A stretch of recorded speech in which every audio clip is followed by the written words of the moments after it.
warahmatullahi wabarakatuh. Selamat pagi dan salam sejahtera bagi kita semua. Pertama dan utama, mari kita ucapkan puji syukur atas kehadiran Allah Subhanahu wa Ta'ala, karena berkat kesehatannya kita dapat diberi kesempatan untuk berkumpul pada pagi hari ini. Dan tak lupa salawat beriring salam kita tujukan kepada Nabi besar kita Muhammad SAW dengan mengucapkan Allahumma sholli ala Sayyidina Muhammad wa ala ali Sayyidina Muhammad. Baiklah Bapak Ibu, sebelumnya saya mengucapkan banyak terima kasih kepada Bapak Ibu yang telah menyempatkan hadir pagi ini dalam kegiatan Desiminasi Budaya Positif SMK Negeri 1 Pekanbaru. Bapak Ibu tentunya masih semangat ya? Ya, saya mau yel-yel dulu nih Bapak Ibu. Kalau saya bilang SMK Negeri 1 Pekanbaru luar biasa, gitu ya. Siap Bapak Ibu? Jangan ditonjok Bu Mutia Pak. Oke Bapak Ibu ya. SMK Negeri 1 Pekanbaru luar biasa. Sekali lagi, SMK Negeri 1 Pekanbaru luar biasa. Tepuk tangan untuk kita semua Bapak Ibu. Baiklah Bapak Ibu, mungkin langsung saja ya Bapak Ibu ya. Kesempatan pada pagi hari ini saya akan mendesiminasikan tentang modul 1.4 budaya positif. Namun sebelumnya saya ucapkan selamat datang Bapak Ibu guru hebat. Mari belajar bersama, berkolaborasi dan saling mendukung demi mewujudkan disiplin positif di sekolah yang sangat kita cintai ini. Nah, kita refleksi dulu nih Bapak Ibu. Apa pentingnya menciptakan suasana positif di sekolah? Silakan. Pak Arman lah. Ya. Baik, assalamualaikum warahmatullahi wabarakatuh. Waalaikumsalam warahmatullahi wabarakatuh. Baik, menurut saya menciptakan budaya positif itu di dalam lingkungan proses pembelajaran, Bu. Bagaimana proses pembelajaran itu aman dan tentram di dalam kelas. Makanya terciptalah budaya positif di dalamnya. Jadi di dalam proses pembelajaran ya tenang kita kan. Nah, jadi aman dalam proses pembelajaran tersebut. Oke, terima kasih Pak Arman. Berarti penting ya Pak. Penting menciptakan suasana positif di sekolah biar kita merasakan aman. Oke, terima kasih. Ada Bapak Ibu yang lain? Selain aman apa ya Bapak Ibu ya? Agar semua orang berpikir positif. Iya, agar semua orang berpikir positif, agar kita juga merasakan sebuah kenyamanan. Ya Bapak Ibu ya, kalau nyaman tuh kita biasanya betah gitu ya. Oke, terima kasih. Nah, apa itu budaya positif? Ya, budaya positif adalah kebiasaan-kebiasaan baik yang disepakati dan dijalankan secara bersama. Budaya positif menciptakan suasana pembelajaran yang aman, yang dikatakan oleh Pak Arman tadi ya, nyaman dan menyenangkan. Dan penerapan budaya positif di sekolah diperlukan tuntunan dan tauladan dari guru. Jadi ternyata kita adalah role modelnya ya Bapak Ibu ya. Kita yang memberikan tauladan ataupun contoh. Baiklah Bapak Ibu, dalam materi budaya positif ini ada konsep inti budaya positif itu ada 8. Yang pertama adalah pembelajaran paradigma ya, pembelajaran paradigma belajar. Disiplin positif, nilai-nilai kebajikan, kebutuhan dasar manusia, motivasi perilaku manusia, posisi kontrol, keyakinan kelas, dan yang terakhir adalah segitiga restitusi. Kita masuk ke yang pertama Bapak Ibu, pembelajaran paradigma baru. Nah, ini saya yakin dan percaya Bapak Ibu juga memahami yang sama dengan saya, bahwasannya menurut Ki Hajar Dewantara, pembelajaran itu berpusat pada murid atau student center ya, mengutamakan pembelajaran aktif, kolaboratif, dan kontekstual. Kemudian pendekatan pembelajarannya lebih menekankan pada interaksi, kreativitas, dan pemecahan masalah ya. Di sini guru berperan sebagai fasilitator dan mengintegrasikan teknologi dan memanfaatkan berbagai sumber belajar. Ini kayaknya SMK Negeri 1 Pekanbaru udah melakukan ini ya, Bu ya. Alhamdulillah. Baik, kita lanjutkan ke disiplin positif. positif. Nah, disiplin positif ini merupakan salah satu cara penerapan disiplin yang bertujuan untuk menentukan kesadaran serta memberdayakan murid tanpa imbalan, penghargaan, ancaman atau hukuman. Coba deh Bapak Ibu, kita sama-sama review. Kira-kira selama ini kita memotivasi anak dalam disiplin positif, apakah erat kaitannya dengan penghargaan atau hukuman? Erat ya. Kadang di rumah pun kita, nah nanti begini ya, kalau kamu nanti begini, mama kasih ini, itu penghargaan, ya kan? Atau kadang-kadang, nah nanti kamu jangan main sepeda ya, nanti jatuh. Kalau jatuh awas ya, makin mama cubit, gitu ya kalau di rumah. Atau di sekolah mungkin contoh-contoh lainnya. Nah, jadi sebagai pendidik tujuan kita adalah menciptakan murid yang memiliki disiplin diri sehingga mereka berperilaku mengacu pada nilai-nilai kebaikan. Dan ternyata Bapak Ibu, ternyata disiplin tadi yang kita lakukan memberdayakan penghargaan dengan ancaman itu tidaklah tepat Bapak Ibu. Nanti kita akan lihat ya Bapak Ibu ya. Namun sebelumnya di sini ada contoh perbedaan disiplin biasa dengan disiplin positif. Kendali eksternal. Kalau disiplin biasa itu kendali eksternal. Jadi yang mengendalikan itu adalah orang luar. Jadi anak itu melakukan sesuatu itu karena orang lain. Namun kalau disiplin positif Bapak Ibu, anak itu melakukan sesuatu karena kendali internal, karena dirinya sendiri, ya. Kemudian kalau disiplin biasa ini mungkin dulu pernah kita lakukan, yaitu hukuman dan imbalan. Namun pada disiplin positif itu konsekuensi logis dan dukungan. Kok ini dukungan ya? Salah ini. Kemudian ada fokus pada perilaku. Kemudian kalau disiplin positif itu fokusnya pada motif dibalik perilaku. Bapak Ibu pernah nggak kita kadang-kadang di saat anak melakukan kesalahan, kita langsung marah-marah tanpa kita bertanya kenapa sih itu bisa terjadi? Pernah ya Bapak Ibu ya, karena saya sendiri juga pernah begitu. Nah ternyata dalam penerapan disiplin positif kita harus fokus juga terhadap motif di balik perilaku. Seperti anak datang terlambat, kita biasa udah merepek kan, kamu datang ternyata pada saat kita fokus pada motif di balik perilaku, jangan-jangan kita menemukan sesuatu Bapak Ibu. Ternyata dia terlambat datang karena pagi-pagi mengantarkan ibunya dulu ke UGD, ya. Nah, ternyata yang tadinya kita harusnya marah, kita jadi berempati. Benar ya Bapak Ibu ya? Benar ya. Dan lain-lain. Nanti saya akan share slide ini kepada Bapak Ibu. Baik, selanjutnya adalah nilai-nilai kebajikan. Untuk nilai-nilai kebajikan ini Bapak Ibu ada beberapa versi. Ada dari Ibo Primary Years, kemudian ada keterampilan hidup dari Life Skill, dan profil pelajar Pancasila. Nah untuk pendidikan di Indonesia kita sudah diarahkan untuk nilai-nilai kebajikan itu menganut pada profil pelajar Pancasila. Di mana di dalam profil pelajar Pancasila itu ada beriman dan bertakwa, kemudian berkepentingan global, gotong royong, mandiri, kreatif, dan bernalar kritis. Ya ini acuan kita ya Bapak Ibu. Nah Bapak Ibu, berikutnya adalah 5 kebutuhan dasar manusia. Ternyata kebutuhan kita tuh ada 5 Bapak Ibu. Pertama, bertahan hidup. Di sini konsentrasinya pada kebutuhan makanan, pakaian, tempat tinggal, keamanan, dan kesehatan. Kemudian kita juga punya kebutuhan kasih sayang dan rasa diterima, ya, dipedulikan, kemudian kerjasama, menjadi bagian dalam sebuah kelompok. Dan kebutuhan yang ketiga adalah penguasaan, ya, di dalamnya ada harga diri, keinginan untuk dianggap. Nah, ternyata Bapak Ibu, keinginan untuk dianggap ini menjadi sebuah kebutuhan. Berarti anak-anak kita juga butuh itu ya Bapak Ibu ya. Keinginan untuk dianggap, memimpin, berprestasi, diakui, didengar. Nah, barangkali anak kita juga ingin diakui dan didengar.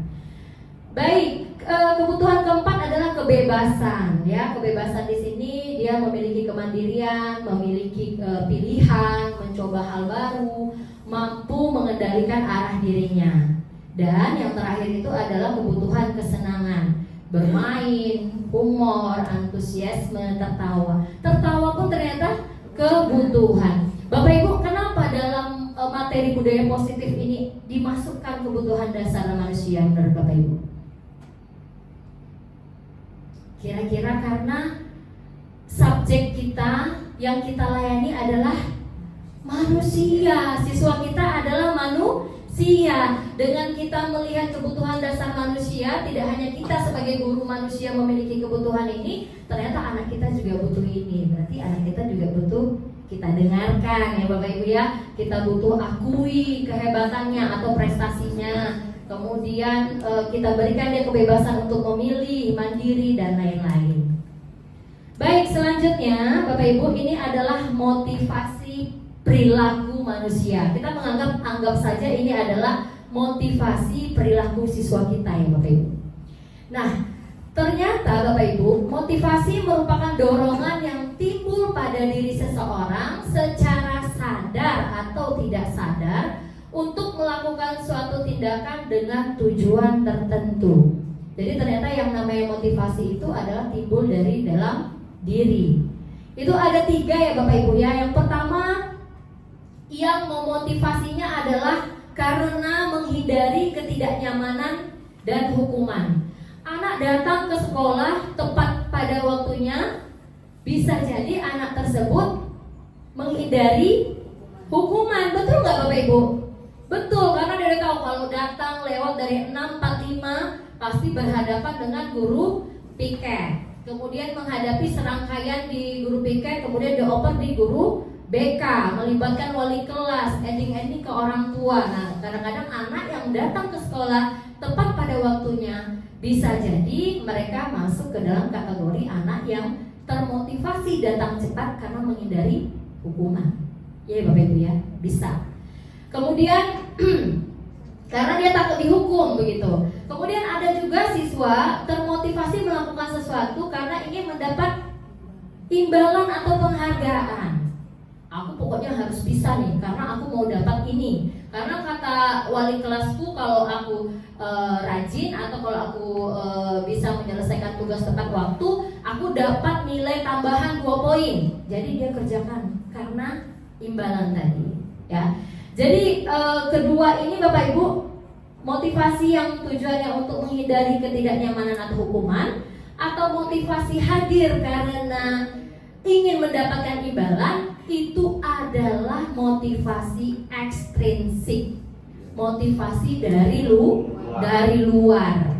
Dia lakukan karena takut hukuman, dia lakukan atau dia termotivasi karena imbalan. Itu berarti ekstrinsik. Namun yang bagus itu Bapak Ibu yang menjadi PR kita bersama, yaitu motivasi perilaku manusia ataupun siswa kita menghargai nilai-nilai kebajikan di diri sendiri. Di mana murid melakukan disiplin diri karena akan sadar nilai-nilai kebajikan dari dirinya. Jadi misalnya seperti ini, saya datang tepat waktu di pagi hari, tidak lagi karena takut dihukum, tidak lagi karena penghargaan, karena saya butuh untuk datang lebih awal. Iya, lebih kepada kesadaran dirinya, Pak. Dia merasa saya harus menjadi pribadi yang disiplin. Bukan karena hukuman dari guru BK, bukan karena penghargaan dari wali kelas, tapi karena dia merasa ada nilai-nilai kebajikan yang dia yakini dan dia lakukan. Begitu ya Bapak Ibu ya. Nah, apabila anak-anak kita Bapak Ibu, khususnya siswi SMK Negeri 1 Pekanbaru, melakukan segala sesuatu hal kebaikan, termotivasi karena menghargai nilai-nilai kebajikan diri sendiri, ini pertanda bahwasan ia sudah memiliki motivasi intrinsik. Sama seperti kita ya Bapak Ibu ya, guru, kita ingin mencapai sebuah prestasi di pekerjaan atau apa ya? Oh ya, yang baru-baru ini ditempel katanya di ruang Pak Pince, Bapak Ibu mungkin baca di grup. Pak Pince bertanya siapa yang memberikan pengumuman ini bahwasanya 1 hari tidak datang ada pemotongan TPP. Kemudian kalau 2 hari tidak datang, kalau saya nggak salah sertifikasi ya. 1 hari juga sertifikasi dihapus, 1 bulan nggak dibayar dan lain-lain. Nah, itu sebenarnya kan sifatnya adalah, kalau kita lihat itu adalah apa Bapak Ibu? Hukuman ya Bapak Ibu ya. Kalau nggak tertib ya, kalau nggak tertib, kalau nggak disiplin, ini loh Bapak Ibu harus dipotong pendapatan kita, TPP kita, sertifikasi kita gitu. Nah, berarti kita berpikir, oh ya berarti aku nggak boleh izin nih, ya kan? Berarti aku nggak boleh izin, kalau nggak TPP melayang guys. Ya jumlahnya juga tidak terlalu besar, tapi kayaknya sedih kalau itu hilang ya. Apalagi sertifikasi yang sangat kita rindukan, per berapa bulan baru keluar ya. Nah Bapak Ibu, apabila kita datang ataupun tidak alfa, tidak izin ke sekolah karena kita takut TPP kita dipotong, berarti kita masih di level motivasi ekstrinsik. Tapi kalau kita merasa saya harus tetap datang, sakit sedikit saya datang, saya tidak akan alfa tanpa pemberitahuan, karena anak-anak di sekolah membutuhkan saya harus hadir. Saya merasa butuh bertemu dengan siswa. Nah berarti kita sudah di level ini Bapak Ibu, intrinsik ya. Kita lanjutkan ya Bapak Ibu ya. Nah ternyata Bapak Ibu, konsep disiplin dengan hukuman dan penghargaan ini adalah identitas gagal. Padahal kita selama ini mau support anak kita aja di rumah ya. Saya kan punya balita ya Bapak Ibu. Saya kadang-kadang menyuruh dia untuk melakukan sesuatu, saya iming-imingkan dengan sesuatu lainnya. Anak saya melakukan sesuatu hal, contoh, ayo nak tidurnya lebih cepat, besok mama atau bunda ajak ke playground. Kemudian anak saya tiba-tiba langsung naik ke tempat tidur, terus dia berupaya untuk tidur. Ya Bapak Ibu ya. Nah, ternyata pada saat pembelajaran modul 1.4 ini saya langsung introspeksi diri. Yang kita lakukan ke anak kita di rumah dan mungkin kita lakukan juga di anak kita yang di sekolah, ternyata adalah identitas yang gagal Bapak Ibu. Ya. Lalu bagaimana identitas suksesnya? Nah, seperti ini. Identitas sukses dalam konsep disiplin itu adalah konsekuensi dan restitusi. Apa itu konsekuensi? Konsekuensi itu Bapak Ibu penguatan ya, jangka pendek, terus perlu dimonitoring berkelanjutan, stimulus respon, murid menghormati peraturan, kemudian kehilangan waktu untuk merenungi kesalahan. Jadi konsekuensi itu Bapak Ibu sifatnya sesuatu yang sudah di-accept, diketahui oleh siswa. Jadi begini, misalnya kalau ia melakukan kesalahan, konsekuensinya apa? Bukan hukuman. Kalau hukuman Bapak Ibu biasanya kita buat tanpa persetujuan siswa ya Bapak Ibu. Nah, kalau konsekuensi itu ada kesepakatan antara kita guru dengan siswa dan sudah disepakati. Kemudian waktu berjalan tiba-tiba terjadi, kita ingatkan, baik nak, yang kamu lakukan ini konsekuensinya apa? Artinya diketahui oleh siswa. Kemudian di sini ada restitusi Bapak Ibu. Restitusi ini adalah murid bertanggung jawab untuk perilakunya, kemudian fokus pada pemecahan masalah, murid menghormati dirinya, kemudian teori kontrol, dan murid bersemangat memperbaiki kesalahan. Untuk ini restitusi itu ada pendalaman lagi ya Bapak Ibu ya setelah ini. Bagaimana melakukan restitusinya ada ya Bapak Ibu. Nah, mari kita refleksikan. Menurut Bapak Ibu, dari ketiga jenis motivasi yang disebutkan sebelumnya, motivasi manakah yang saat ini paling banyak mendasari perilaku siswa kita di SMK Negeri 1 Pekanbaru? Kemudian minta tolong dijelaskan. Menurut Bapak Ibu deh, Pak silakan Pak. Ya Pak Nando. Menurut Bapak di SMK 1 anak-anak motivasinya yang mana Pak? Menurut saya motivasi. Dipencet dulu Pak, dipencet dulu ya. Oke, silakan Pak. Menurut dari saya jenis motivasi anak yang sudah saya amati, saya observasi di SMK Negeri 1 sebenarnya sudah ada berdasarkan dari motivasi internal dari pribadinya untuk menjalankan kesepakatan yang telah disepakati oleh guru dan siswa di dalam kelas. Tetapi masih ada beberapa anak masih takut karena kesepakatan itu, ya takut karena hukuman atau ancaman. Mungkin contohnya ada juga mungkin kita laksanakan kesepakatan kelas itu, misalnya dalam pembelajaran saya ketika tidak mengerjakan tugas itu nanti akan tambah tugasnya, tetapi tugasnya itu dikerjakan pada saat proses pembelajaran. Jadi ada bukan karena kesadaran diri mereka, tetapi karena aturan yang sedang. Karena hukuman ya Pak ya. Oke, baik, terima kasih. Boleh tepuk tangan dulu nggak Bapak Ibu untuk Pak Fernando. Jadi ternyata di sekolah kita SMK Negeri 1 Pekanbaru itu sebenarnya sudah ada banyak anak yang memiliki motivasi intrinsik. Tapi sebagian besarnya itu karena hukuman. Mereka nggak mau ribet dipanggil oleh guru BK, nggak mau ribet mendengarkan wali kelasnya berceramah, mungkin ngomel lah bahasa kita ya Bapak Ibu. Kemudian sampai-sampai melibatkan orang tua disuruh datang. Orang tua besok disuruh datang, hari ini orang tua sudah mulai merepet di rumah.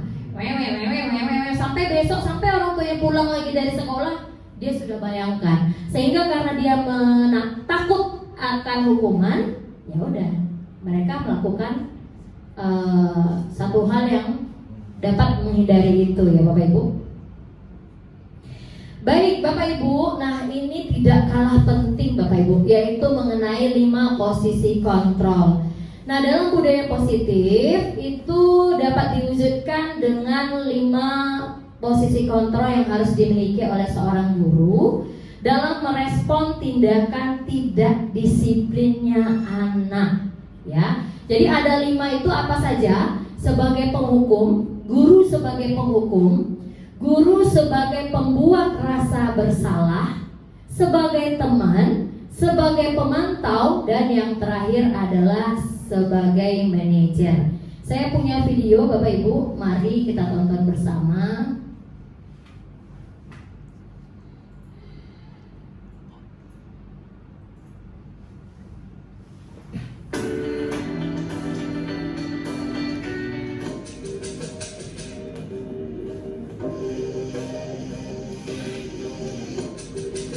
Guru BK kayak ini. Naren, sini kamu.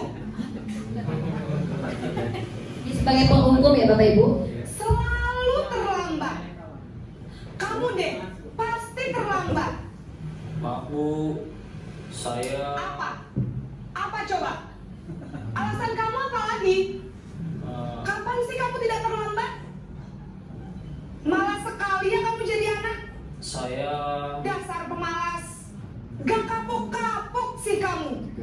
Sudah berapa kali terlambat? Digas terus ya.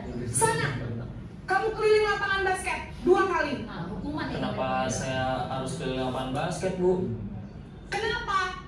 Kamu melawan ibu? Berani-beraninya jawab. Sudah terlambat, masih berani jawab pula. Sekarang, keliling lapangan basket 5 kali sekalian. Biar kapok. Cepat. Pergi sana ke lapangan basket. Oke, sebagai penghukum ya Bapak Ibu. Berikutnya posisi pembuat merasa bersalah.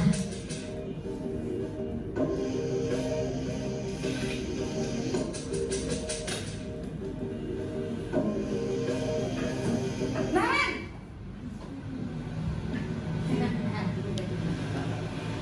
Selamat pagi Bu. Naren. Kamu kenapa terlambat lagi, nak? Ya Tuhan, Naren. Kamu senang ya bikin ibu susah ya? Ini saya nih Bapak Ibu. Kalau kamu terlambat lagi, nanti ibu yang ditegur bapak kepala sekolah, nak. Disangka ibu tidak bisa membina kamu. Duh, gimana ini? Maaf Bu, Duh, Gusti Naren. Kamu suka ya kalau ibu ditegur bapak kepala sekolah? Terus, sekarang ibu harus tulis apa ini di buku absen? Ini kamu sudah sering terlambat loh. Ibu harus apa coba? maaf Bu, maaf sekali. Ya sudah, lain kali jangan bikin ibu susah lagi ya nak ya. Ibu tidak akan kuat lagi kalau kamu begini terus. Bisa jantungan kalau ibu ditegur bapak kepala sekolah. Sana cepat ke kelas. Maaf ya Bu, maaf sekali.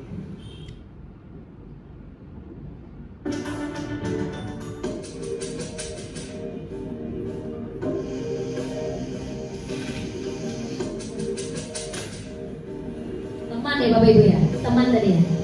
Naren,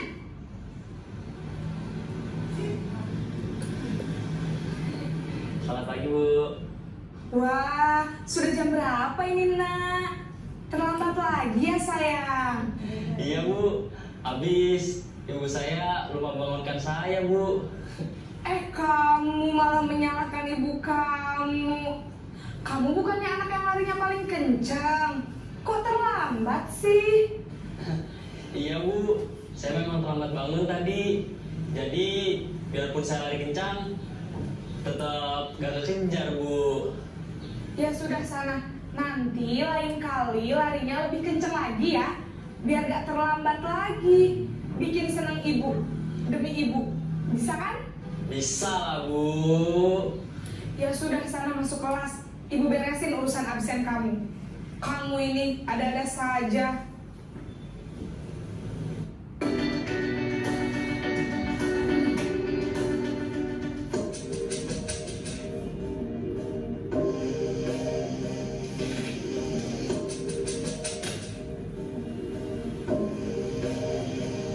Naren!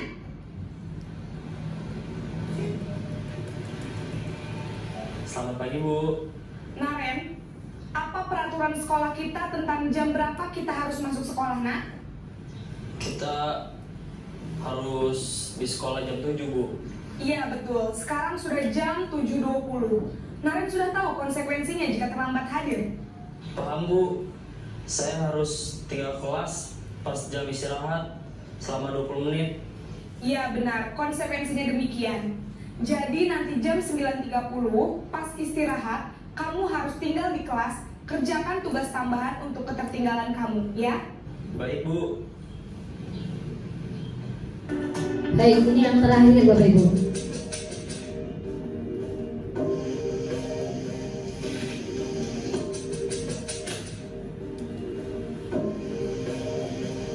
Naren!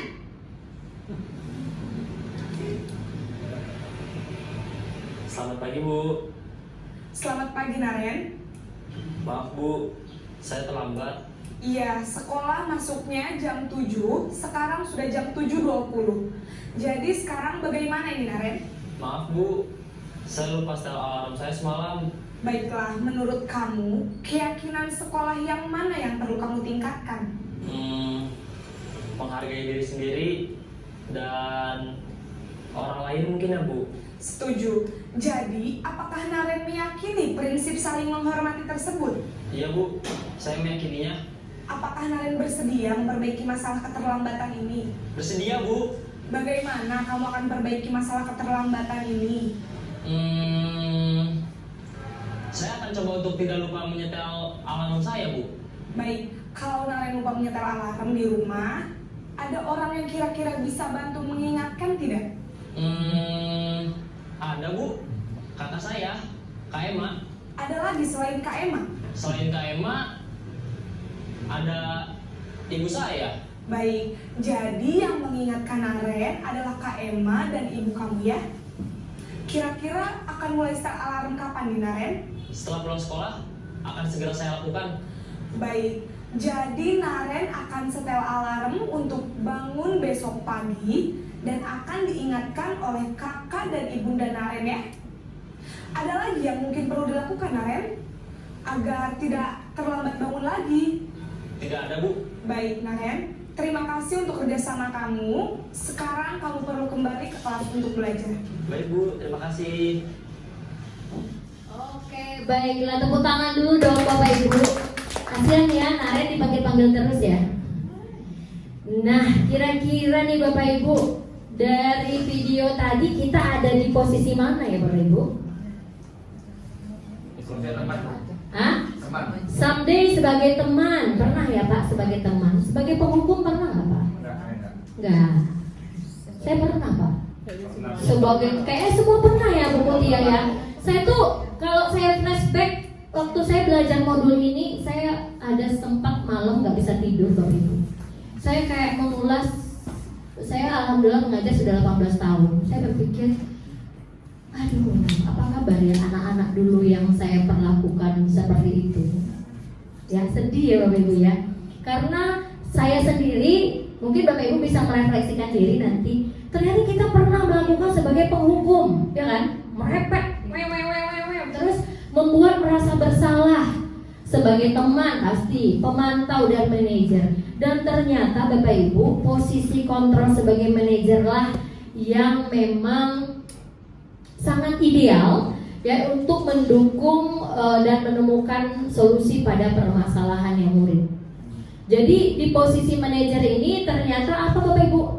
Anak-anak kita stimulus untuk menemukan solusinya sendiri. Kalau bahasa orang sekarang bilangnya coaching. Ya, kita tanyakan sebenarnya apa sih yang sudah terjadi, kemudian apa solusinya, dia berpikir sendiri. Nah, di saat proses itu terjadi, ternyata Bapak Ibu anak-anak sudah mulai, oh dia tahu solusi untuk dia apa. Bukan lagi kita yang memberikan. Besok kamu hidupkan alarm ya nak ya, jangan sampai ini, jangan. Biasanya kan kita yang memberikan. Nah ternyata di posisi manajer ini kita menstimulus anak untuk menemukan jawaban solusi dari masalahnya sendiri Bapak Ibu. Oke, ini yang tadi ya. Ini sudah. Baik Bapak Ibu, kita masuk ke materi berikutnya adalah keyakinan kelas. Mengapa tidak peraturan saja? Mengapa harus keyakinan kelas? Nah karena keyakinan kelas itu adalah kesepakatan yang dibuat bersama antara guru dan siswa untuk menciptakan lingkungan belajar yang positif, yang produktif di kelas. Peraturan kelas di sisi lain biasanya dibuat oleh guru tanpa melibatkan siswa. Benar apa tidak Bapak Ibu? Benar. Karena kita biasanya pikir apa ya peraturannya? Oh ini, ini. Oke, langsung jebreng. Ini ya nak peraturan kita, begitu ya. Namun kalau di keyakinan kelas itu dibuat secara bersama-sama antara guru dan siswa. Dan tujuan dari keyakinan kelas itu adalah untuk mendukung motivasi intrinsik kembali ke nilai-nilai keyakinan, lebih menggerakkan seseorang dibanding mengikuti serangkaian peraturan. Dia tidak taat pada peraturan Bapak Ibu, tapi dia melakukan itu karena dia yakin, dia membutuhkan itu, dia melakukan itu karena keyakinannya. Ya. Kemudian ini Bapak Ibu, saya yakin Bapak Ibu di kelas juga sudah membuat atau membentuk keyakinan kelas. Sifatnya abstrak daripada peraturan dan lebih rinci dan konkret. Keyakinan kelas berupa pernyataan-pernyataan universal, kemudian dibuat dalam bentuk kalimat positif. Kemudian keyakinan kelas sebaiknya sesuatu yang dapat diterapkan di lingkungan tersebut dan semua warga kelas ikut berkontribusi dalam pembuatan keyakinan kelas. Kemudian bersedia meninjau kembali keyakinan kelas dari waktu ke waktu. Jadi keyakinan kelas kalau sudah dibuat Bapak Ibu itu akan dievaluasi, kira-kira ini sudah kita lakukan belum? Oh ternyata ada yang kurang keyakinan kelas kita, ayo kita tambahkan. Nah apa nih keyakinan kelas? Karena proses berjalan pasti kita bisa evaluasi ya Bapak Ibu ya. Ini langkah-langkahnya mempersiapkan warga kelas mungkin ya untuk mencurahkan pendapat, mengubah kalimat negatif ke kalimat positif, kemudian meninjau keyakinan kelas yang telah tersusun dan mengelompokkannya. Karena biasanya anak-anak pasti sarannya dalam membuat keyakinan kelas itu sama, jadi kita kelompokkan aja yang sama-sama, kita ambil satu. Kemudian siswa melakukan penandatanganan kesepakatan dan yang terakhir keyakinan itu ditempelkan di kelas. Ya. Baik Bapak Ibu, izinkan saya menayangkan sebuah video keyakinan kelas yang sudah saya buat di kelas 12 perhotelan ya, kelasnya Memeli. Oke, begini Bapak Ibu. Assalamualaikum warahmatullahi wabarakatuh. Waalaikumsalam warahmatullahi wabarakatuh. Good morning everybody. Good morning. Baik, terima kasih. Bagaimana kabar kalian nak pada pagi hari ini, sehat? Alhamdulillah luar biasa. Oke, yes, mantap. Allahu Akbar. Jangan lupa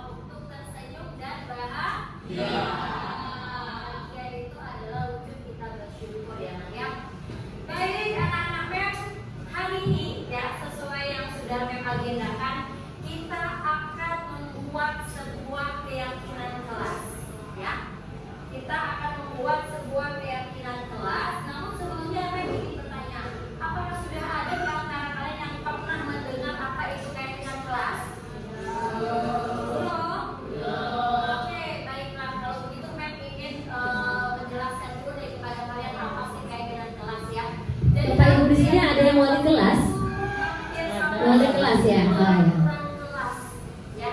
Seperti sekolah kita ada peraturan. Biasanya keyakinan kelas ini dibuat oleh wali kelas, Bapak Ibu. Peraturan dan di kelas kita juga punya peraturan. Namun bentuk dari peraturannya disebut dengan keyakinan. Ada yang tahu kenapa harus keyakinan kelas? Nggak tahu? Ya. Kenapa harus bentuknya keyakinan kelas supaya kalian dapat meyakini dalam diri kalian, ya, dan kalian berusaha untuk bertanggung jawab memenuhi nilai-nilai yang kalian yakini. Seperti itu. Jadi levelnya tidak lagi sepakat, ya, bukan kesepakatan kelas lagi ya sayang, ya, tapi lebih kepada keyakinan. Kalau sesuatu yang menjadi keyakinan itu kayak udah yang paling dalam, ya kan? Nah, oke. Ya, lalu seperti apa contohnya? Ya, seperti apa contohnya kira-kira? Nah, contohnya seperti ini.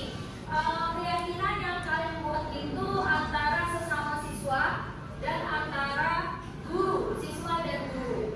Contohnya, guru dan siswa itu harus saling apa? Apa? Menyapa, bagus. Apa lagi? Menghargai, bagus, luar biasa Diki, ya. Menghargai. Nah, antara guru dan siswa itu harus menghargai. Kemudian contoh lainnya lagi apa? Untuk di kelas kita? Hah? Kelas kita harus apa nih? Bersih. Berarti tidak boleh buang sampah ya? Nah, akan tetapi dalam sebuah keyakinan kelas akan kita buat dalam bentuk kalimat positif, sehingga kita harus menghindari kata-kata dilarang atau tidak boleh, ya. Kalimat positif seperti apa, Mem? Tadi kalian bilang tidak buang sampah sembarangan karena kelas kita sudah bersih. Oke, berarti kalimat positifnya? Bagus, membuang sampah pada tempatnya atau menjaga kebersihan. Kalau sudah menjaga kebersihan, di dalamnya pasti ada membuang sampah pada tempatnya. Kemudian kalau ada air yang tertumpah segera dibersihkan, dipel. Nah, itu mungkin mencakup segalanya ya, menjaga kebersihan kelas. Nah, seperti itu ya. Mem akan memberikan kalian per orang itu 1 lembar OJ ini, ya. Mem ingin minta kalian menuliskan satu saja, ya, keyakinan yang ingin kalian buat dan ingin kalian terapkan untuk di kelas kita. Kemudian nanti ini akan ditempelkan di depan dan kita akan sama-sama menseleksi barangkali ada keyakinan yang kita buat itu bentuknya sama. Ada pertanyaan sampai di sini? Oke, baiklah. Jadi kira-kira keyakinan kelas itu penting nggak? Penting, supaya kita punya komitmen bertanggung jawab untuk mentaati keyakinan yang sudah kita buat. Baiklah, kalau gitu tidak ada pertanyaan, Mem akan membagikan ini. Ya.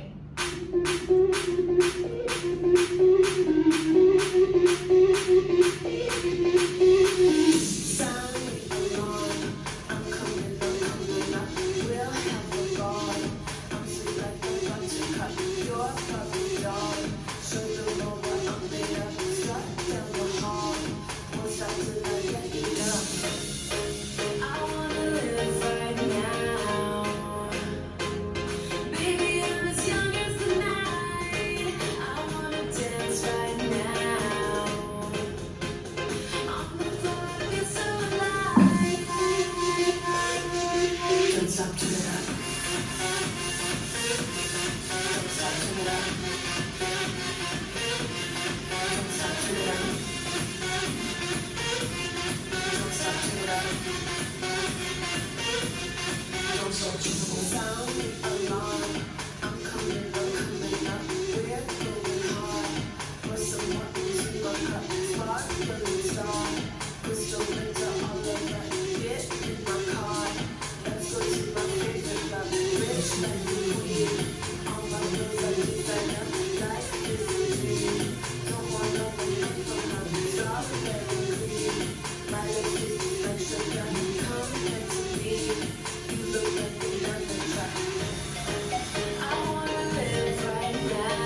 jadi diseleksi ya Bapak Ibu ya. Jadi dari keyakinan kelas yang dibuat oleh anak itu mungkin ada yang sama, tapi penulisannya mungkin beda dan kita merasa maknanya sama. Kita kelompokkan, kita diskusikan, kemudian kita kelompokkan. Kalau saya langsung saya cabut, yang sama saya cabut, yang perwakilan satunya saya tinggal tetap di kartonnya.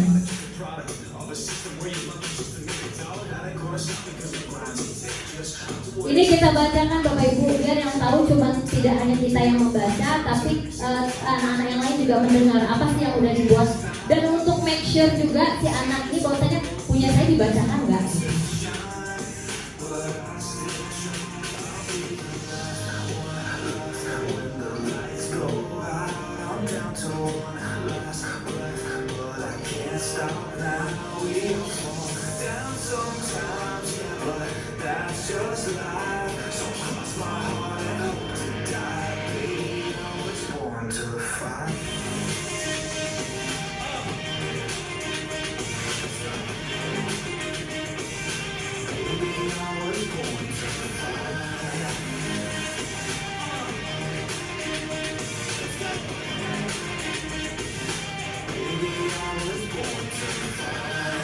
Oke, ini dia hasilnya Bapak Ibu. Oke, baiklah anak-anak MEM semuanya. Tadi kita secara bersama-sama telah menseleksi yang mana keyakinannya yang sama ya. Sehingga kita sudah dapatkan perwakilan dari keyakinan yang kita buat ya. Dan yang samanya sudah kita ambil. MEM akan bacakan untuk kalian ketahui ya.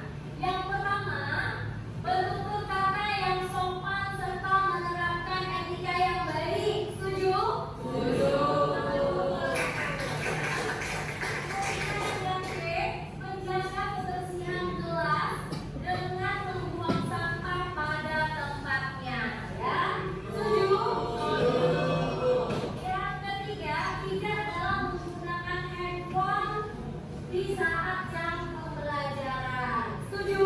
Setuju. Kemudian mengikuti PBM dengan fokus dan disiplin ya.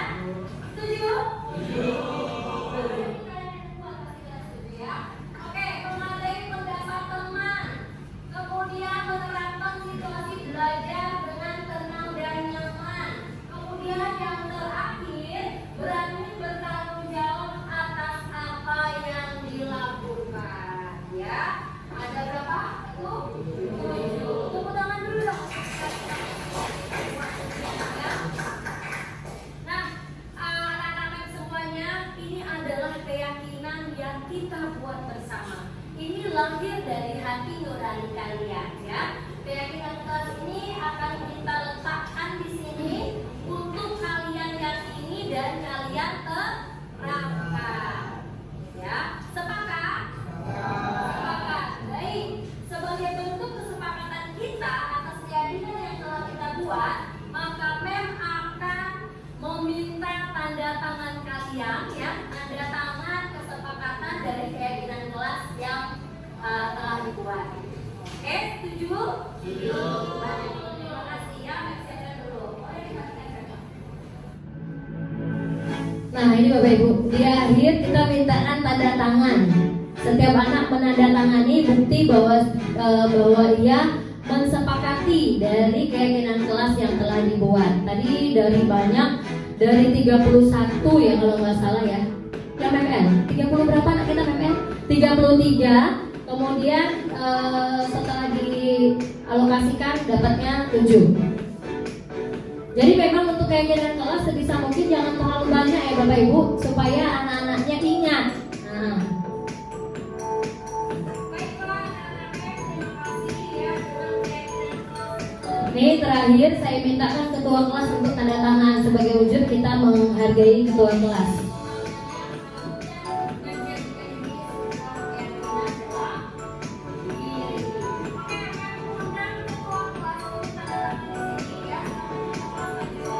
Karena nanti ketua kelas yang akan membantu kita ya Bapak Ibu ya dalam proses pemantauan. Biasanya wali kelas itu lebih intens juga dengan ketua kelas. Gimana nak? Ini gimana? Jadi dia tanda tangan.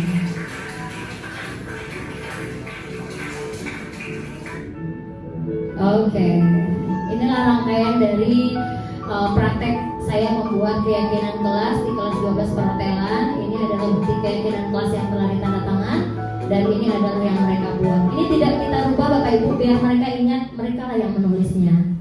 Ya, oke, tepuk tangan dulu dong Bapak Ibu. Khawatirnya kalau taunya udah tidur ya. Oke, baik, sedikit lagi kita lanjutkan. Nggak banyak nih Bapak Ibu. Nah, ini adalah yang terakhir Bapak Ibu, terkait mengenai segitiga restitusi. Ternyata tadi apa ya? Yang disiplin tadi yang baik kan adalah konsekuensi dan restitusi ya. Ini dia restitusi Bapak Ibu. Segitiga restitusi adalah proses menciptakan kondisi bagi murid untuk memperbaiki kesalahan mereka, ya, sehingga mereka bisa kembali pada kelompok mereka dengan karakter yang lebih baik. Di segitiga ini Bapak Ibu ada 3 tahapan. Yang pertama kita menstabilkan identitas. Ini prakteknya kita Bapak Ibu ya. Yang pertama kita menstabilkan identitas, yang kedua kita memvalidasi tindakan yang salah. Maknanya adalah kita akan tanyakan apa sih permasalahanmu nak gitu. Benar nggak kamu tadi mencuri punya temenmu? Atau benar nggak tadi kamu waktu guru bicara kamu nyanyi-nyanyi? Nah itu memvalidasi ya Bapak Ibu ya. Kalau untuk menstabilkan identitas, kita memberikan keyakinan ke anak kita supaya dia supaya dia tuh tenang. Kita sampaikan bahwasan, nah setiap manusia itu pasti membuat kesalahan. Nah dengan tujuan seperti itu kan kita menempatkan diri ya, mulai kayak merangkul gitu ya Bapak Ibu. Mem juga pernah loh nak melakukan kesalahan. Biasa nak, namanya kita manusia. Nah setelah itu baru kita sampaikan apa tadi permasalahannya. Dan yang terakhir adalah menanyakan keyakinan. Nah menanyakan keyakinan inilah tahapan dimana kita menstimulus anak untuk menemukan solusinya sendiri. Gitu ya Bapak Ibu ya. Ini sudah saya jelaskan. Nah, ini dia. Ada beberapa yang saya tampilkan di kesempatan ini Bapak Ibu. Cigit menggunakan earphone. Bapak Ibu tahu earphone? Yang di telinga itu loh Bapak Ibu ya. Cigit ini nama siswa menggunakan earphone untuk mendengarkan musik dari handphonenya saat proses pembelajaran berlangsung. Kebetulan pembelajarannya bersama saya. Nah, keesokan harinya saya proses. Begini cara saya melakukan segitiga restitusi Bapak Ibu. Cigit, itu nak. Cigit gimana kabarnya hari ya? Sehat? Padahal marah ya Bapak Ibu ya, tapi belum diperlihatkan marahnya. Jadi gini Cigit, kemarin kan ngajar ya di kelas Cigit kan. Terus 1 jam pelajaran waktu yang sedang memberikan instruksi tentang proyek yang mau kita buat, Cigit waktu itu dengerin musik pakai earphone. Iya nggak? Iya deh. Kalau kamu boleh tahu lagi dengerin apa sih? Musik.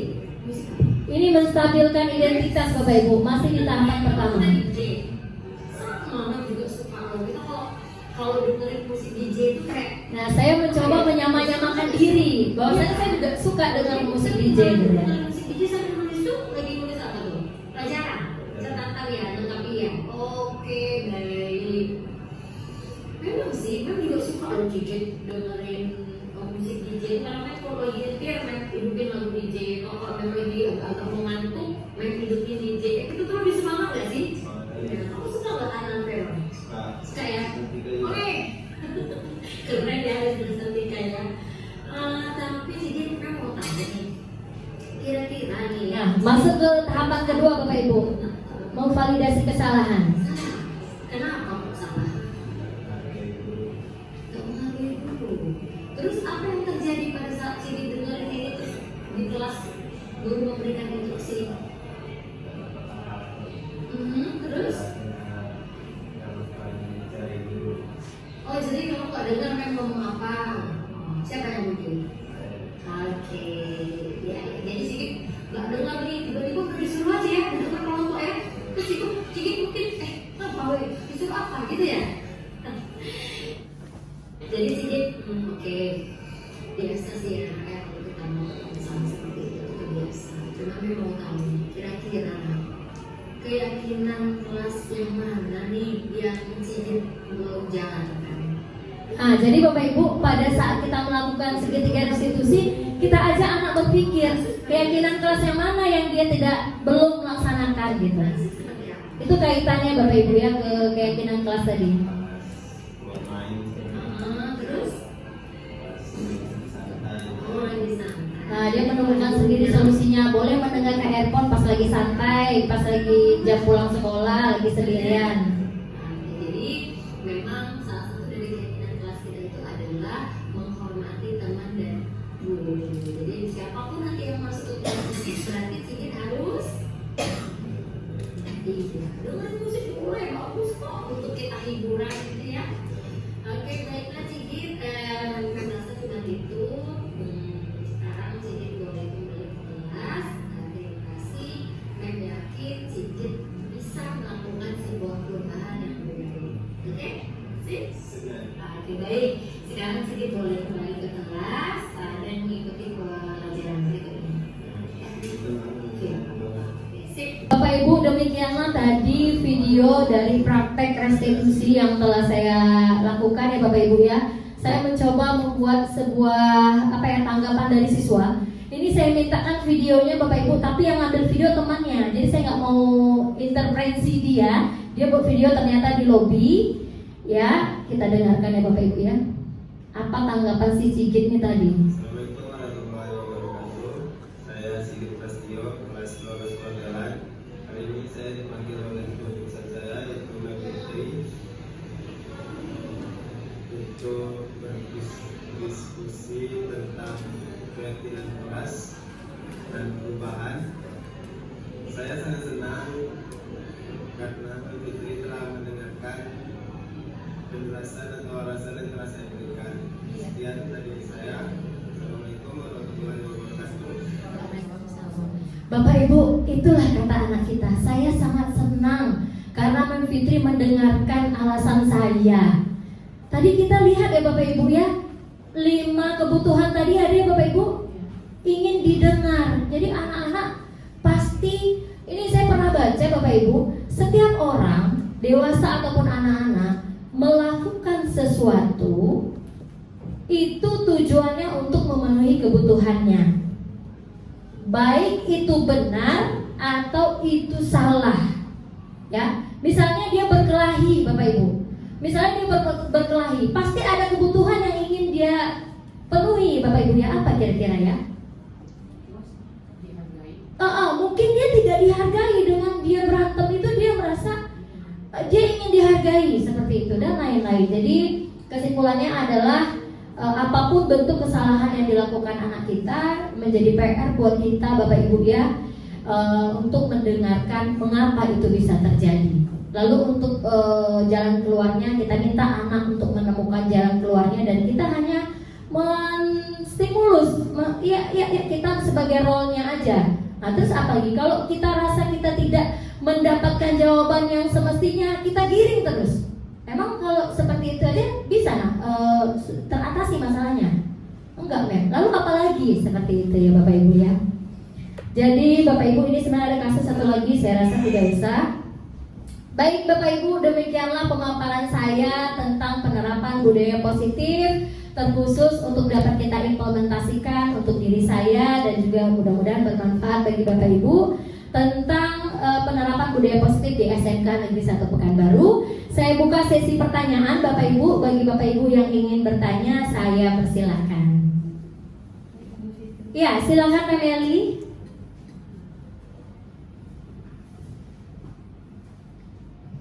Assalamualaikum warahmatullahi wabarakatuh. Waalaikumsalam. Terima kasih atas kesempatan bagi saya untuk bertanya. Ya. Hari ini kita membahas tentang budaya positif yang perlu kita terapkan di sekolah kita. Ya.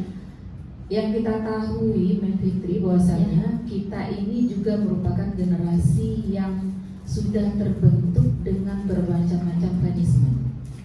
Sampai hari ini pun saat kita bekerja pun kita juga mengalami hal yang sama. Kita diberikan punishment yang bermacam-macam. Nah, tentu secara tidak sadar kita menerapkan itu kepada siswa kita. Yep. Nah, Dengan melihat penjelasan dari awal hingga akhir tentang diseminasi budaya positif ini, benar banyak sekali kesalahan yang sudah kita lakukan. Dan kalau boleh menangis, saya mau menangis sekarang. Iya, iya. Saya merinding ya dengan Mem Eli. Tepuk tangan dulu dong Bapak Ibu untuk Mem Eli ya. Namun untuk penerapan ini tentunya akan ada tantangan bagi sekolah kita dalam penerapannya. Nah, apa tantangan yang harus kita tantangan yang bagi kita untuk menerapkan ini di sekolah kita nantinya? Iya, itu saja mungkin. Iya, terima kasih Mem Eli. Waalaikumsalam warahmatullahi wabarakatuh. Bapak Ibu, saya mau semangatnya dulu deh. Tepuk tangan Bapak Ibu yang meriah untuk Mem Eli. Pertanyaannya dengan mata yang berkaca-kaca ya Mem Eli ya. Ternyata perasaan kita sama Mem Eli. Saya waktu mengetahui ini saya menangis. Ternyata saya langsung introspeksi diri. Ya begitulah seperti yang Mem Eli sampaikan. Baik, Mem Eli, pertanyaannya luar biasa, sangat bagus. Tantangan apa sih untuk kita dapat menerapkan ini? Sementara kita saja sudah dibesarkan dengan punishment, dengan hukuman, dengan penghargaan, dengan iming-iming. Bahkan sudah jadi guru pun kita sudah ada punishment, ya kan? Nah, mungkin itu punishment yang kita hadapi, Bapak Ibu, itu lebih mungkin kepada peraturan kita sebagai ASN. Tantangannya Mem Eli menurut saya adalah perbedaan latar belakang tadi. Guru SMK Negeri 1 Pekanbaru ini berangkat dari latar belakang yang berbeda-beda, dari suku dan budaya yang berbeda-beda. Bukan begitu ya Mem El? Apalagi mohon izin kita yang mungkin sudah kategori, mungkin apalagi ibu-ibu yang sudah senior, kayaknya dengan menjadikan posisi kontrol sebagai merasa bersalah atau tadi sebagai penghukum itu mantap kok gitu ya kan, berhasil kok saya gitu ya. Namun adanya teori ini Bapak Ibu, yang menjadi tantangan itu adalah paradigma pikiran kita, bahwasannya itu sudah terjadi pada kita dan kita terapkan. Namun di saat kita mengetahui ternyata ada sesuatu yang lebih penting, yang lebih benar untuk kita terapkan, inilah tadi kita dikunci dengan sebuah yang namanya visi misi. Meskipun tadi ada tantangan kita perbedaan, mungkin ada guru senior yang sudah mengajar 50 tahun, ada guru yang seperti saya baru saja ngajarnya sekitar 18 tahun. Kemudian ada yang masih muda-muda, ada yang tua, ada yang dari Batak yang katanya keras padahal hatinya lembut gitu ya, dan sebagainya. Jadi tantangan itu yang saya sampaikan tadi Mem Eli, namun solusinya adalah kita kembali lagi bahwasannya SMK 1 ini punya visi misi. Itu yang menyatukan kita. Nah, berangkat dari visi misi inilah yang membuat kita pelan-pelan melakukan perubahan. Kalau bukan kita, Bapak Ibu yang ada di ruangan ini, memulai dulu dari diri kita, saya rasa siapa lagi? Nah, kata Mem Eli, nanti orang lain nggak melakukan seperti ini mungkin ya Mem Eli ya. Setidaknya Mem Eli kita mulai dulu dari diri kita.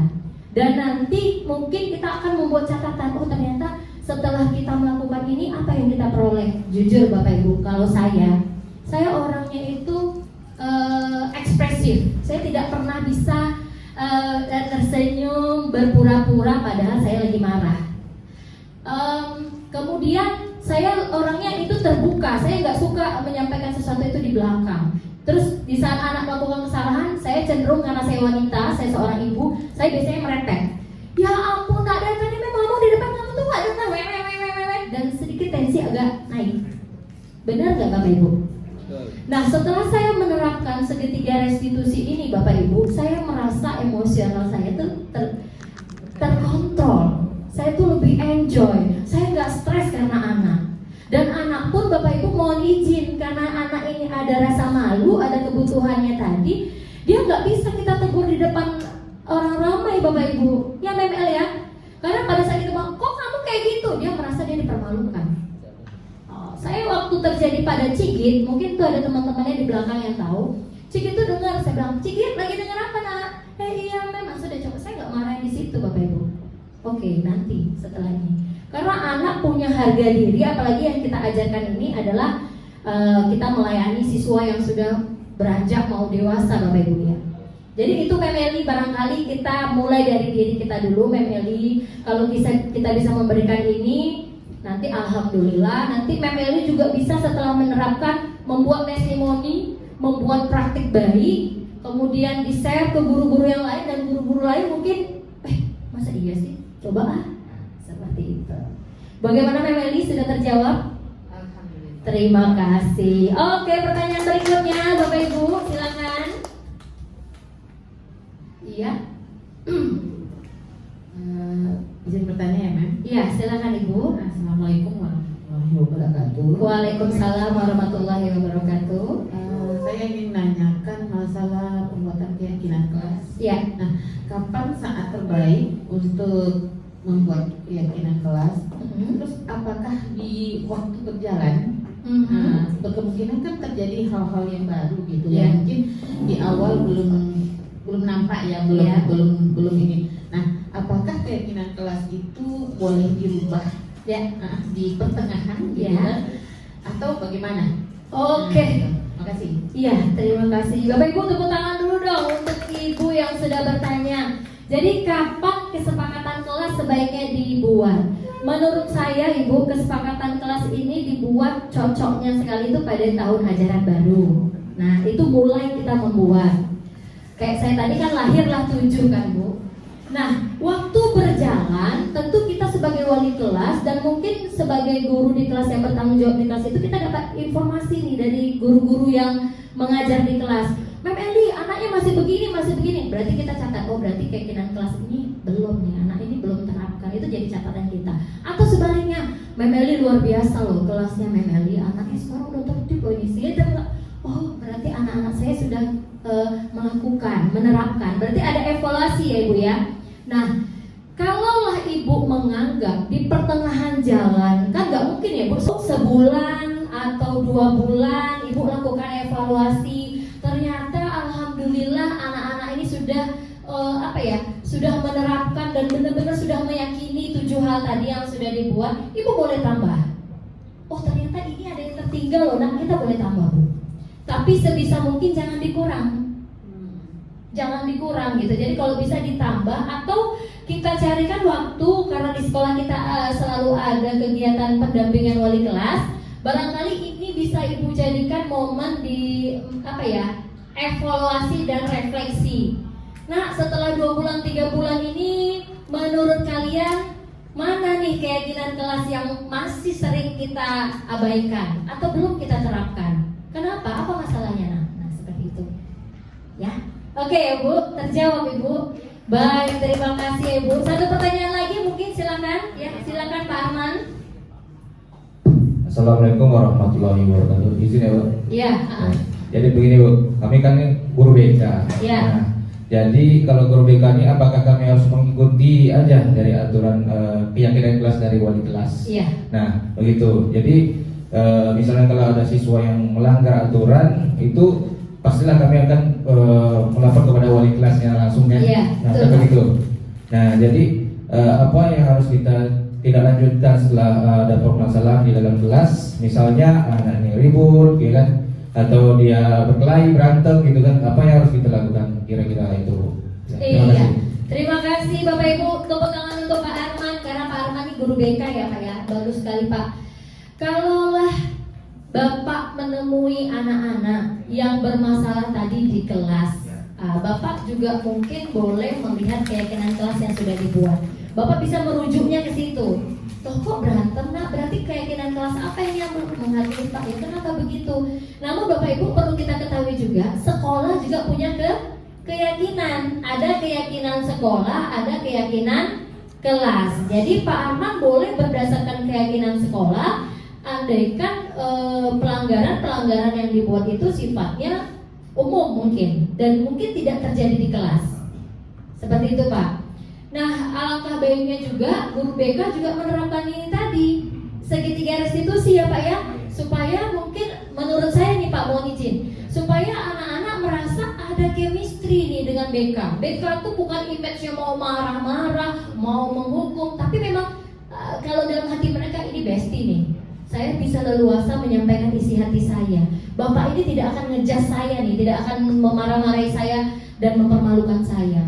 Nah jadi untuk membangun itu barangkali Pak, saya rasa tidak hanya kami sebagai guru dan juga wali kelas, ketua jurusan, di BK juga bagus ya untuk diterapkan supaya anak lebih, saya rasa anak lebih terbuka, lebih merubah image-nya tentang BK. BK ini bukan ruang masalah.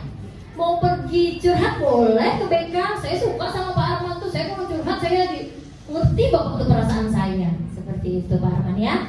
Jadi kalau di sekolah kita punya keyakinan keyakinan sekolah, dan kalau di kelas kita punya keyakinan kelas.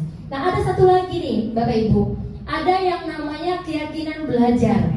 Kayak mana kalau guru yang masuk udah buat pula keyakinan lagi. Nah itu namanya bukan keyakinan kelas Bapak Ibu, tapi keyakinan belajar. Misalnya gurunya bilang, nah apa keyakinan belajar kita hari ini? Oke, tidak izin pada saat mem sedang bicara gini, tidak ada yang izin. Nah seperti itu. Tapi alangkah baiknya pada saat kita masuk Bapak Ibu ke kelas-kelas yang sudah memiliki keyakinan kelas, kita sebagai seorang guru menyesuaikan dengan keyakinan kelas yang sudah ada di kelas tersebut. Begitu Bapak Ibu.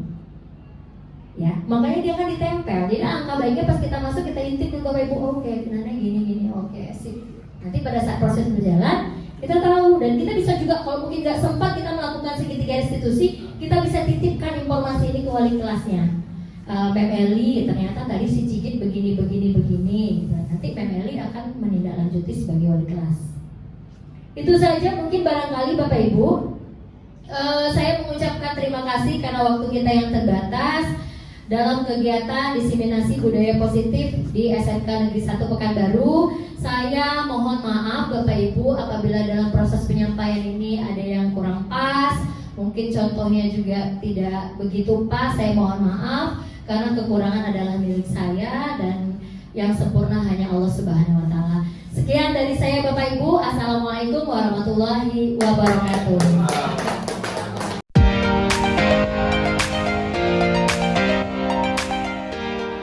Assalamualaikum warahmatullahi wabarakatuh.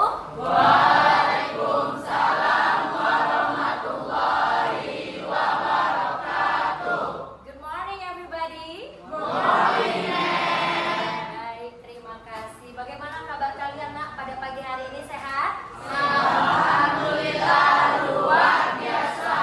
Oke, yes, mantap. Allahu Akbar. Oke, jangan lupa untuk tersenyum dan bahagia. Bahagia itu adalah wujud kita bersyukur ya nak ya.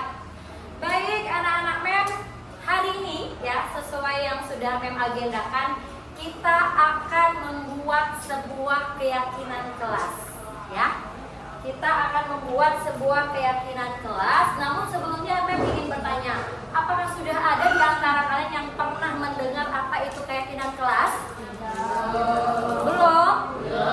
Oke, baiklah. Kalau begitu MEM ingin menjelaskan dulu nih kepada kalian apa sih keyakinan kelas ya. Jadi nak, keyakinan kelas itu hampir sama seperti peraturan kelas ya. Seperti sekolah kita ada peraturan? Seperti sekolah kita punya peraturan, dan di kelas kita juga punya peraturan. Namun bentuk dari peraturannya disebut dengan keyakinan. Ada yang tahu kenapa harus keyakinan kelas? Nggak tahu? Ya. Kenapa harus bentuknya keyakinan kelas MEM? Supaya kalian dapat meyakini dalam diri kalian ya, dan kalian berusaha untuk bertanggung jawab memenuhi nilai-nilai yang kalian yakini. Seperti itu.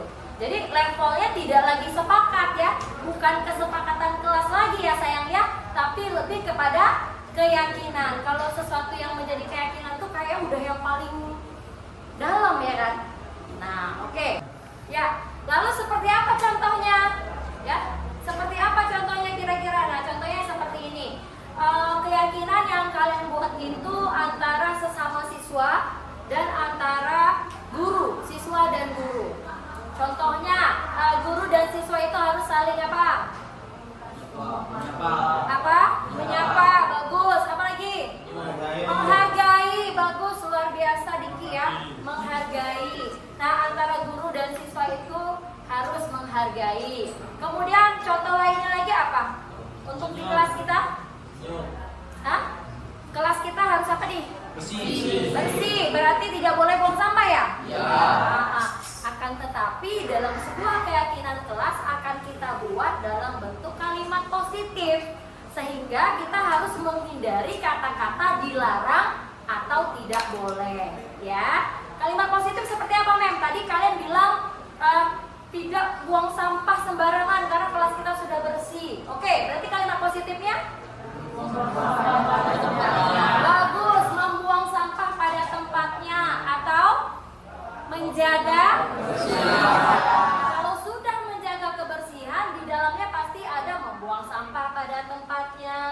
Kemudian kalau ada air yang tertumpah segera dibersihkan, dipel. Nah, itu mungkin mencakup segalanya ya, menjaga kebersihan kelas. Nah, seperti itu ya, Nak ya. Mem akan memberikan kalian per orang itu 1 lembar post-it ini ya. Mem ingin minta kalian menuliskan satu saja ya, keyakinan yang ingin kalian buat dan ingin kalian terapkan untuk di kelas kita. Kemudian nanti ini akan ditempelkan di depan dan kita akan sama-sama menseleksi, barangkali ada keyakinan yang kita buat itu bentuknya sama. Ada pertanyaan sampai di sini?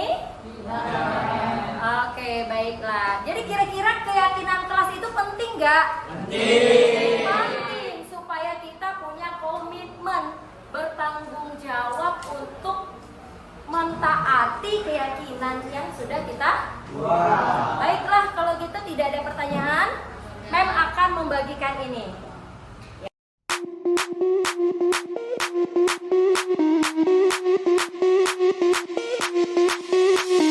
Sound the alarm, I'm coming up.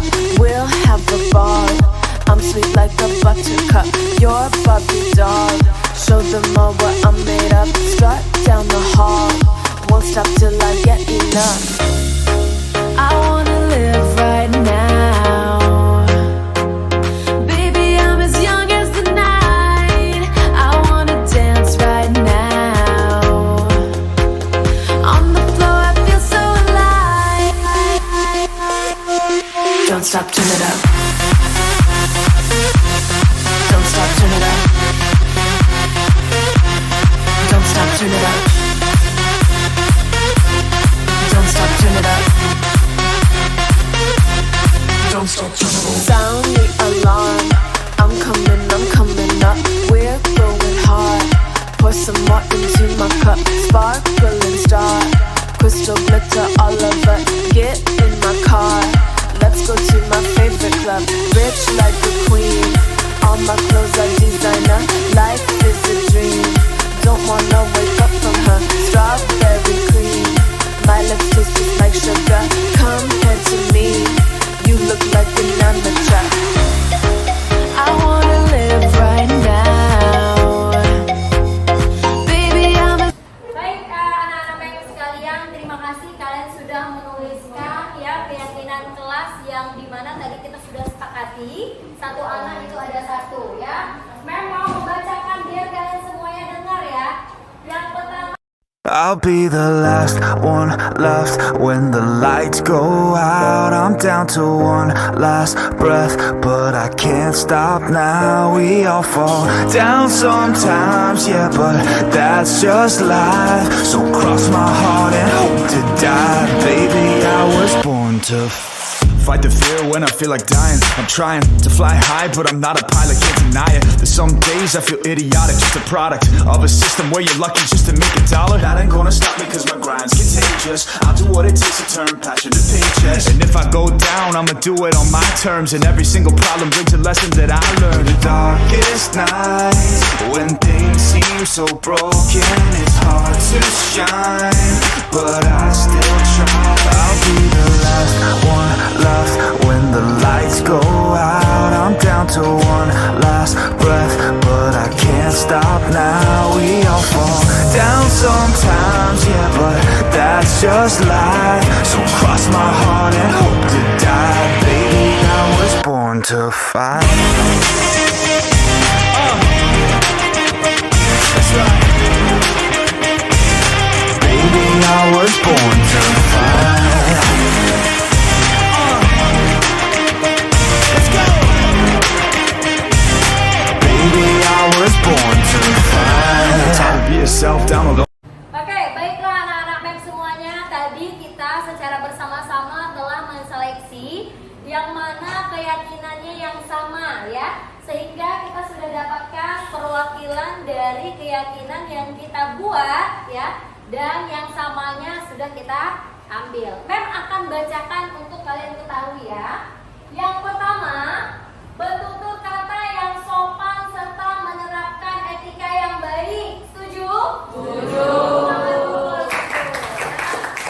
Kemudian yang B, menjaga kebersihan kelas dengan membuang sampah pada tempatnya. Ya, setuju?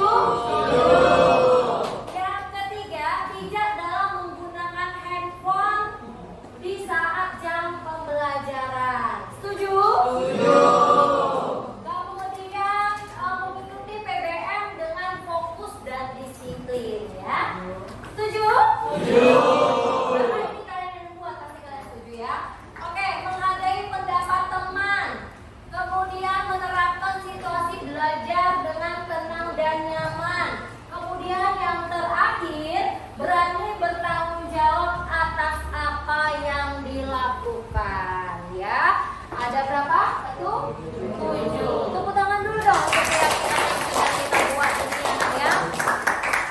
Nah, anak-anak MEM semuanya, ini adalah keyakinan yang kita buat bersama. Ini lahir dari hati nurani kalian ya. Keyakinan kelas ini akan kita letakkan di sini untuk kalian yakini dan kalian terapkan. Ya, sepakat? Sepakat. Baik. Sebagai bentuk kesepakatan kita atas keyakinan yang telah kita buat, maka MEM akan meminta tanda tangan kalian ya, tanda tangan kesepakatan dari keyakinan kelas yang telah dibuat. Oke, setuju? Setuju.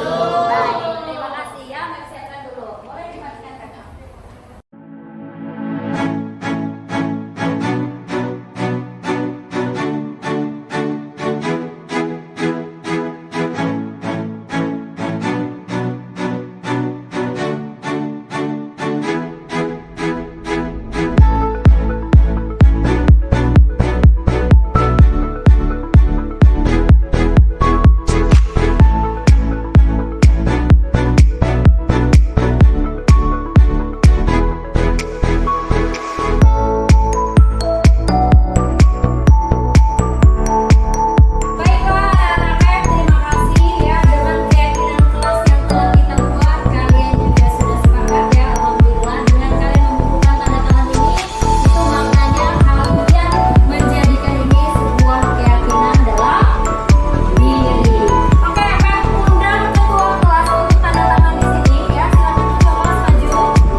Assalamualaikum warahmatullahi wabarakatuh. Minasan, konnichiwa. Watashi no namae wa Hanifa Ima Pratama desu ka.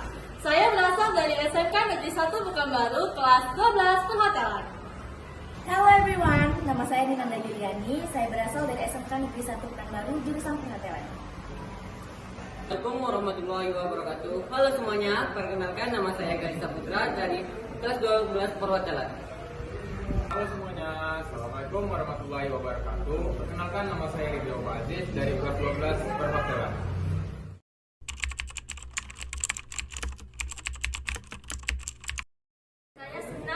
gembira sekali.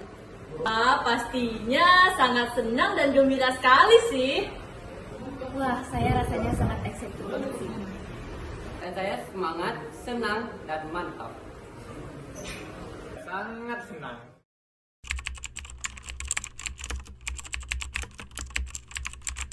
Sungguh sangat penting.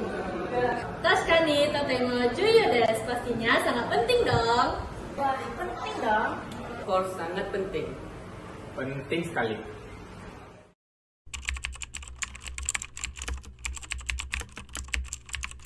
Nah, dengan adanya keyakinan di kelas ini, maka siswa dan siswi lebih teratur dan disiplin. Karena adanya dibuat keyakinan kelas ini, kami bisa lebih disiplin dan lebih berkomitmen. Karena keyakinan kelas merupakan penerapan kebudayaan disiplin. Karena dengan adanya keyakinan kelas ini menumbuhkan rasa tanggung jawab siswa serta kita dapat merasakan manfaatnya. Nah, adanya keyakinan ke sini, kelas akan menjadi tertib dan disiplin.